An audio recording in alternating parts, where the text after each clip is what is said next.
So, students, this is the revision at last moment of chapter number 6. So, this is the mind map of chapter number 6. We are starting with without wasting time. So, the chapter name is Sources of Energy. And first topic in the sources of energy is classification. According to the classification, see the extreme right, we are having three parts: occurrence, physical state and availability. occurrence में दो parts हैं, natural and artificial. Natural means in nature, artificial means man made. I hope that you have done it, so I'm just revising the headings. Fine. So physical state, according to physical state we are having solid, liquid, gas. इसके example साथ लिखे हुए हैं, वो आप कर सकते हैं. According to availability you are having renewable and non-renewable. Renewable का एक और नाम पूछा जाता है, that is inexhaustible, जो कभी ख़त्म नहीं होते हैं. And non-renewable is exhaustible, जो ख़त्म हो जाते हैं. And these are fossil fuels. तो अभी fossil fuels को ही साथ रीड करते हैं. What are the fossil fuels? These are the fuels which are formed by the action of geological actions, heat and pressure for the millions of years on what? On dead remains of plants and animals. ठीक है, जो plants और animals मर के दब जाते हैं उनके ऊपर heat और pressure का जो एक्शन होता है मिलियन ऑफ ईयर्स तक, उसके बाद फॉसिल फ्यूल्स बनते हैं. So which fossil fuels we are going to do is coal, petroleum and natural gas. ठीक है जी. सो कोल में आपका जो पोर्शन आता है वो आता है, एक तो कोल में फॉर्मेशन ऑफ कोल में आप लिखेंगे carbonisation. That formation of coal from the dead plants, only plants you will write over here. ठीक है, इसमें एनिमल्स नहीं आएगा. तो coal is a part of sedimentary rock. किस रॉक से बनता है, कौन सा पत्थर होता है, ये सेडिमेंट्री रॉक होता है. And coal is the largest source of generation of electricity. So sedimentary rock की अगर हम अकरेंस देखते हैं तो it is found deep under the earth and in coal mines. Fine. तो मेनली जो क्वेश्चन पूछा जाता है वो पूछा जाता है कोल माइंस में. लार्जेस्ट कोल माइन का इंडिया में, that is Bokaro, Jharia in Jharkhand, and in Raniganj, that is there in West Bengal. Fine. So types of coal जो हैं वो है पीट, लिग्नाइट, बिटुमिनस एंड एंथ्रासाइट. पीट में 30% कार्बन होता है, लिग्नाइट में 38% होता है, बिटुमिनस में 65% होता है, एंथ्रासाइट में 90% होता है. तो anthracite is the best coal and 38% that is lignite, it is the lowest coal. ठीक है, ये लिग्नाइट और बिटुमिनस दोनों इलेक्ट्रिसिटी जनरेट करने में आते हैं. सो ये बहुत बार पूछा जाता है that why these are different because of content of volatile material, percentage of carbon present in it and amount of moisture present in it. And अब इसके जो कोल है, कोल का जो हम कंपोनेंट्स निकालते हैं उसको एब्सेंस ऑफ एयर में हीट करके निकालते हैं, and that process is known as destructive distillation. And we get three components: coke, coal tar and coal gas. So if we write about coke, it is a type of fuel. It is used as domestic and industrial fuel. Then it is used for extraction of metals and it is used for making fuel gases like water gas. Water gas का formula कई बार पूछा गया है, that is carbon monoxide plus hydrogen. Coal tar के बहुत सारे uses हैं. It is use to prepare dyes, drugs, perfumes, paints and roofing. Coal gas, it is use as domestic fuel as well as industrial fuel. So this was about the coal. ठीक है जी.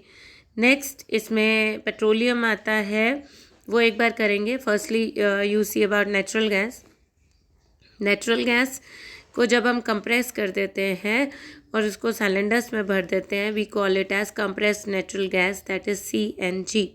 इसके जो uses होते हैं, it burns readily, it has high calorific value, it is used as fuel in home as well as in industry. It is a greener automobile fuel. It is the base ingredient in fertilizer and chemicals. Please mind it, it's very important use of this CNG. And where it is found in Godavari, Krishna Basin, Mumbai High and Tripura. Fine. Then now we are coming on petroleum. Now look the extreme left. This is petroleum.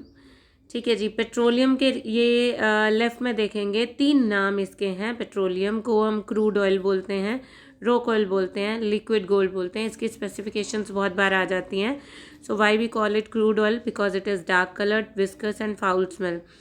And why it is called as rock oil? Because it is found in rock formations. Then why it is called liquid gold? Because it is having great commercial importance. Means share market में इसका बहुत बड़ा share है और ये बहुत expensive है. Then its occurrence is it is found in between impervious rocks. Then it is found above the saline water. नीचे से इसका डायग्राम ज़रूर करके जाना है. सलाइन वाटर के ऊपर होता है, इम्परवियस रॉक्स की लेयर्स के बीच में होता है. 500 से 2000 मीटर यानी 500 मीटर टू 2 किलोमीटर तक ये आपको मिल सकता है. एंड ये पूछा जा सकता है कि why it is on saline water, above the saline water, because it is lighter than saline water. Then natural gas petroleum के ऊपर मिलती है. ठीक है जी. Then we are coming on the separating different components of petroleum in their useful forms. So इसको हम बोलते हैं refining of petroleum. Refining of petroleum से इसके कंपोनेंट्स बनते हैं और सबसे पहला आता है पेट्रोलियम गैस, जो अगर हम इसको प्रेशर दें तो लिक्विफाई हो जाती है. एंड देन इसको हम सिलेंडर में डाल देते हैं और इसको हम एलपीजी यूज़ करते हैं घर में डोमेस्टिक फ्यूल की तरह. जब आप कुकिंग गैस यूज़ करते हैं that is the same. Then next इसका है पेट्रोल. पेट्रोल जो है व्हीकल्स में यूज़ होता है ज़्यादा क्लीन करने पे और ज़्यादा रिफाइनिंग करने पे. ये एरोप्लेन में यूज़ होता है, ड्राई क्लीनिंग द क्लोथ्स में यूज़ होता है. देन केरोसिन डोमेस्टिक फ्यूल और लैंटेन्स में यूज़ होता है.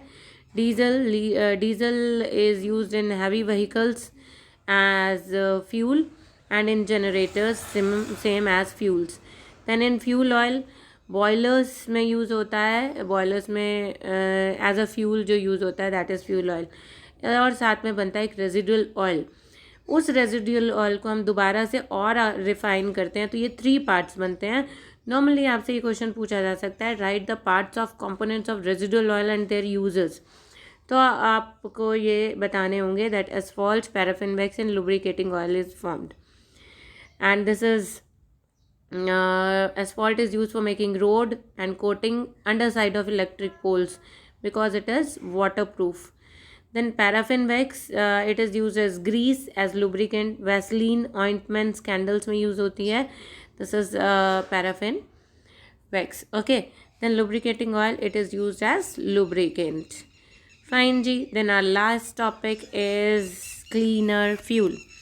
So cleaner fuel में सबसे पहले जो क्वेश्चन आता है वो ये कि what is the major source of pollution. So आप ये लिख सकते हैं that burning of fossil fuels like coal and petroleum. ठीक है. तो अब इसका ऑल्टरनेट यहाँ पे यूज़ करना है. क्लीनर फ्यूल होते हैं LPG, CNG, biomass. Why they are cleaner? Because ये कोई रेजिड्यू नहीं छोड़ते हैं और हार्मफुल गैसेस नहीं छोड़ते हैं. ठीक है जी. एंड थोड़ी सी CO2 exhibit होती है, but that CO2 is used again by biomass when they are grown. Then alternative sources आ गए. alternative sources में ये आ जाता है solar energy, tidal energy, wind energy, geothermal. ये किसी तरीके का कुछ भी रेजिड्यू या हार्मफुल गैस नहीं करते हैं. So these should be use for the protection of environment. So this was chapter 6. All the best. अच्छे से प्रिपेयर कीजिएगा.